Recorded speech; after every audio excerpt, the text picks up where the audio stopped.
If anyone is guilty for the bloodshed that's going on, it is the international community, particularly Britain. The international community has given the greenest of green lights to the Israeli army to do what it wants. And that means the freedom to commit war crimes. You'll see Western values, as they actually operate, raining down bombs on completely innocent Gazan civilians. Whether they're supporters of Hamas, Fatah, whether they're civilians, they're going to die and are dying in their thousands. Where are Western values there? If there's blood on anyone's hands, it's on those who say Israel has a right to defend itself. Israel has the perfect right to defend itself. Israel has a right to defend itself. Israel must have that, does have that right to defend herself. Israel has an absolute right to defend itself. Israel has a right to self-defense. This is not the whole story. It's not the defense of Israel. It is the expansion of Israel, and it is the creation of an apartheid regime even more severe than the one that happened in South Africa. Israel says it's fighting an existential war, and it has compared what Hamas did to a Holocaust. Half my family died in the Holocaust. There's no comparison. From a Palestinian perspective, you have to realize that Israel was the lords, the masters of the land. They controlled all your movements. They controlled how much you ate. They controlled who you married. It's the one that decides when to attack. This is the country used to total control over 1/2 of the population, and it lost that control.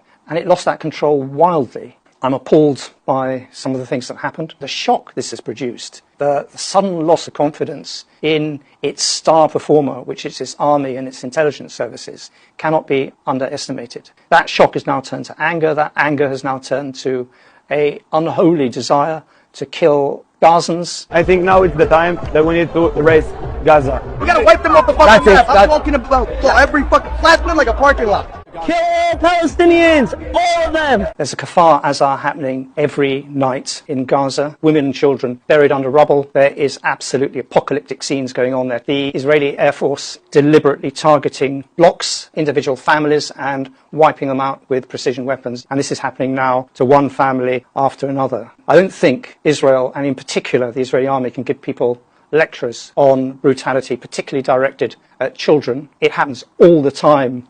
In the so-called stable peace, there were 34 children killed so far this year by soldiers in the West Bank. Yoav Gallant, the Israeli defense minister, the man who said that Palestinians are human animals, said Israeli forces will not be held accountable for anything they do. So all the past rules have been torn up, and Israel is going for the maximum number of Gazan casualties. And that's what the international community is allowing Israel to do. They have given Netanyahu the green light and an unlimited time to mount a ground invasion of Gaza. Hamas called its attack on southern Israel the Al-Aqsa flood for a reason. Al-Aqsa is being invaded and attacked all the time. Al-Aqsa isn't just their third holiest site for Islam. It's also a national symbol for Palestine. This sacred turf is actually being taken away piecemeal. And again, the West is letting them do this. This was the reason for Hamas saying enough is enough. But there were lots of other reasons as well. If you can imagine it, 16 years in an open-air prison with the electricity controlled or rationed, food rationed, 60% unemployment, settler attacks on Palestinian villages protected by the army, which Israelis themselves describe as pogroms, the total impossibility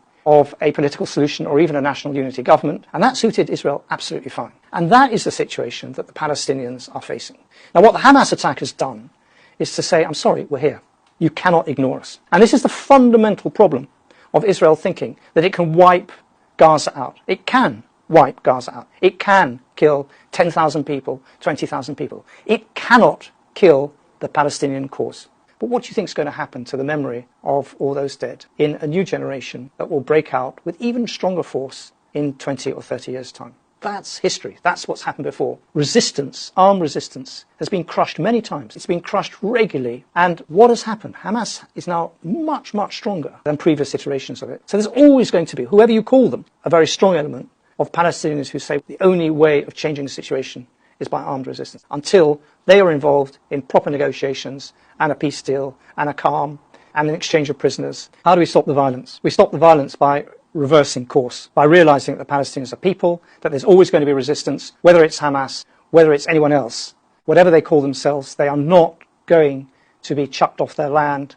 There is not going to be another Nakba. They're going to stay there, whatever, and they're going to die on that land. The only way out of this incredible cul-de-sac that we've got ourselves into is to stop giving Israel the green light, is to enforce negotiations with a broadly representative Palestinian national unity government that allows Palestinians to elect their own leaders, that lifts the siege on Gaza and lifts the siege on all the other Palestinian enclaves in the West Bank, and that you start a process of sharing the land from the river to the sea between the two peoples. And this has got to be done with a realization in Israel that there is no end to this until they fundamentally reverse course.